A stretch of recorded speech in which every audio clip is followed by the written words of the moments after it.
ஒன்றியத்துல பாஜக ஆட்சியை ஒரு பாசிச ஆட்சின்னு அடிக்கடி அறைகூவல் விடுத்துவிட்டு இங்க நீங்க பண்ற ஆட்சி மட்டும் என்னவா? அதுக்கு கொஞ்சம் கூட குறைவில்லாத அதே பாசிச ஆட்சி தானே. ஒரு கட்சி தலைவனா ஜனநாயக முறைப்படி என் கழக தோழர்களையும் என் நாட்டு மக்களையும் பார்க்கறதுக்கோ சந்திக்கிறதுக்கோ தடை போடுறதுக்கு நீங்க யாருங்க?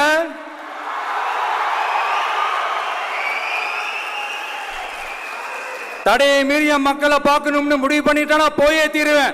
சட்டத்தை மதிக்கணும்ன்ற ஒரே காரணத்துக்காக தான் அமைதியா இருக்கிறேன்.